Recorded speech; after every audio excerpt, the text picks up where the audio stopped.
हर हर महादेव देव। हर हर महादेव देव। धर्म प्रेमी बंधुओं, श्री शिव महापुराण रुद्र संहिता युद्ध खंड के आज 12वें अध्याय में आप सब सुनेंगे त्रिपुरदाह के अनंतर शिव भक्त मैदानव का भगवान शिव की शरण में आना, शिव द्वारा उसे अपनी भक्ति प्रदान कर वितल लोक में निवास करने की आज्ञा देना, देव कार्य संपन्न कर शिव जी का अपने लोक में जाने की कथा। सनत कुमार बोले, शिव जी को प्रसन्न देखकर उनकी कृपा के प्रभाव से भस्म होने से बचा हुआ मैं दानव अति प्रसन्न होकर वहां आया। उसने सदाशिव एवं अन्य देवताओं को भी प्रेम पूर्वक हाथ जोड़कर सिर झुकाकर प्रणाम किया और उसके बाद शिव जी को पुनः प्रणाम किया। तदंतर उठकर शिव जी की ओर देखकर भक्ति से पूर्ण मन वाला वह श्रेष्ठ दानव मैं प्रेम पूर्वक गदगद वाणी से उनकी स्तुति करने लगा। मैं बोला, हे देव देव, हे महादेव, हे भक्तवत्सल, हे शंकर, आप कल्प वृक्ष स्वरूप हैं तथा सभी पक्षों से रहित हैं। हे प्रकाश रूप, आपको नमस्कार है। हे विश्वरूप, आपको नमस्कार है। आप पवित्र आत्मा को बार बार नमस्कार है। आप पवित्र करने वालों को बार बार नमस्कार है। विचित्र रूप वाले नित्य तथा रूप से अतीत आपको नमस्कार है। दिव्य रूप, दिव्य एवं अत्यंत दिव्य आकृति वाले आपको नमस्कार है। प्रणत जनों को सभी प्रकार की विपत्तियों को दूर करने वाले तथा सबका कल्याण चाहने वाले आपका नमस्कार है। त्रिलोकी के कर्ता, भर्ता तथा हर्ता आपको बार बार नमस्कार है। हे शिवाकांत, हे शिवेश्वर, भक्तों को भक्ति से प्राप्त होने वाले, कृपा करने वाले तथा तपस्या का उत्तम फल देने वाले आपको प्रणाम है। हे स्तुति प्रिय, हे परमेश्वर, मैं स्तुति करना नहीं जानता हूँ। हे सर्वेश, आप प्रसन्न हो जाइए और मुझ शरणागत की रक्षा कीजिए। सनत कुमार बोले, हे द्विजश्रेष्ठ, मैं द्वारा की गई स्तुति को सुनकर शंकर जी प्रसन्न हुए और आदर पूर्वक मैं से कहने लगे। शिव जी बोले, हे दानव श्रेष्ठ, मैं तुम पर प्रसन्न हूँ, वर मांगो। मैं तुम्हारा जो भी मनोवांछित वर होगा उसे प्रदान करूँगा, इसमें संशय नहीं। सनत कुमार बोले, शिव का कल्याणकारी वचन सुनकर दानव श्रेष्ठ मैं हाथ जोड़कर सिर झुकाकर शिव को नमस्कार कर कहने लगा, हे देवदेव, हे महादेव, यदि आप मुझ पर प्रसन्न हैं और यदि मैं वर पाने के योग्य हूँ तो मुझे अपनी शाश्वती भक्ति प्रदान कीजिए। हे परमेश्वर, आप अपने भक्तों के प्रति सर्वदा साख्य भाव तथा दीनों के प्रति सदा दया भाव रखिए और अन्य खल जीवों की उपेक्षा कीजिए। हे महेश्वर, मुझ में कभी भी असुर भाव न रहे। हे नाथ, मैं सदा निर्भय एवं आपके शुभ भजन में मग्न रहूं। सनत कुमार बोले, इस प्रकार मैं दानव के प्रार्थना करने पर भक्तवत्सल परमेश्वर भगवान शंकर प्रसन्न होकर मैं से कहने लगे। महेश्वर बोले, हे दानव श्रेष्ठ, तुम धन्य हो, तुम मेरे विकार रहित भक्त हो।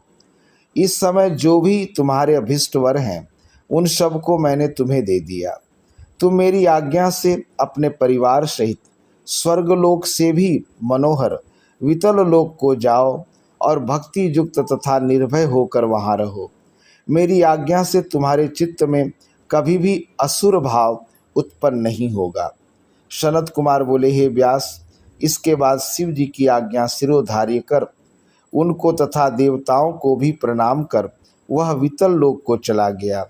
इसी बीच वे मुंडी भी वहाँ आ गए और ब्रह्मा, विष्णु आदि उन सभी देवताओं को प्रणाम कर कहने लगे, हे देवताओं, हम लोग कहाँ जाएं तथा क्या करें? आपकी आज्ञा मानने वाले हम सभी को शीघ्रता से आज्ञा दीजिए। हे हरे, हे विधे, हे देवों, हम लोगों ने दुष्कर्म किया है, जो कि शिव जी में भक्ति रखने वाले दानवों की शिव भक्ति को विनष्ट किया। इस पाप के फलस्वरूप करोड़ों कल्प तक नरक में हम लोगों का वास होगा। शिव भक्तों का विरोध करने वाले हम लोगों का उद्धार निश्चित रूप से नहीं होगा, किंतु हम लोगों ने आप लोगों की इच्छा से ही यह दुष्कर्म किया है। अतः कृपा पूर्वक आप लोग उसकी शांति का मार्ग बताइए। हम आप लोगों के शरणागत हैं। सनत कुमार बोले, उनका यह वचन सुनकर विष्णु ब्रह्मादि देवता अपने आगे हाथ जोड़कर खड़े उन मुंडियों से कहने लगे। विष्णु आदि देवता बोले, हे मुंडियों, तुम लोग किसी प्रकार का भय मत करो। यह सारा उत्तम चरित्र शिव जी की आज्ञा से हुआ है। तुम लोगों को दुख देने वाली दुर्गति कदापि न होगी, क्योंकि तुम लोग शिव जी के दास हो और देवताओं एवं ऋषियों के हितकारी हो। शंकर जी देवगणों एवं ऋषियों के हित करता है और देवताओं तथा ऋषियों का हित करने वाले लोग उन्हें प्रिय हैं। अतः देवताओं तथा ऋषियों का हित करने वाले मनुष्यों की कदापि दुर्गति नहीं होती है। इसके विपरीत मत को स्वीकार करने वाले मनुष्यों की कलयुग में दुर्गति होगी। हम यह सत्य कहते हैं, इसमें संदेह नहीं है। हे मुंडियों, तुम लोग मेरी आज्ञा से धैर्य धारण कर गुप्त रूप से कलयुग के आने तक मरुस्थल में निवास करो। कलयुग के आने पर तुम लोग अपना मत स्थापित करना, क्योंकि कलयुग में लोग मोह में पड़कर तुम लोगों का मत स्वीकार कर लेंगे। हे मुनीश्वर, उन सुरेश्वरों के द्वारा इस प्रकार की आज्ञा प्राप्त कर वे मुंडी उन्हें प्रणाम कर यथा निर्दिष्ट अपने आश्रम को चले गए। इसके अनंतर हे व्यास, त्रिपुरवासियों को भस्म करने के बाद कृतकृत्य हुए वे महायोगी भगवान रुद्र, ब्रह्मा आदि के द्वारा पूजित हुए। इस प्रकार देवताओं का महान कार्य संपन्न कर वे प्रभु अपने गणों, देवी पार्वती तथा पुत्रों सहित अंतर्धान हो गए।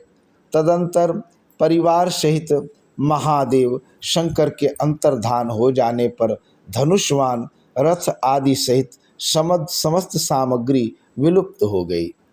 इसके बाद ब्रह्मा, विष्णु, सभी देवता, मुनि, गंधर्व, किन्नर, नाग, सर्प, अप्सराएं तथा मनुष्य प्रसन्न हो गए और प्रसन्नतापूर्वक शिव जी का यशोगान करते हुए अपने अपने स्थानों को चले गए एवं अपने अपने स्थानों पर पहुंचकर परम शांति को प्राप्त हुए। हे वेदव्यास, इस प्रकार मैंने आपसे त्रिपुर के वध को सूचित करने वाले महालीला से परिपूर्ण तथा उत्कृष्ट संपूर्ण शिव चरित्र का वर्णन कर दिया, जो धन्य, यश को फैलाने वाला, आयु की वृद्धि करने वाला, धन धान्य को बढ़ाने वाला, स्वर्ग तथा मोक्ष प्रदान करने वाला। अब आप और क्या सुनना चाहते हैं?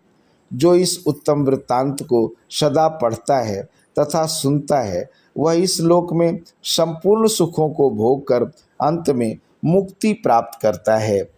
इस प्रकार श्री शिव महापुराण के अंतर्गत द्वितीय रुद्र संहिता के पंचम युद्ध खंड में सनत कुमार व्यास संवाद के अंतर्गत त्रिपुर वध के पश्चात देवस्तुति, मयस्तुति, मुंडी निवेशन तथा देवताओं का स्वस्थान गमन वर्णन नामक 12वां अध्याय पूर्ण हुआ। हर हर महादेव देव।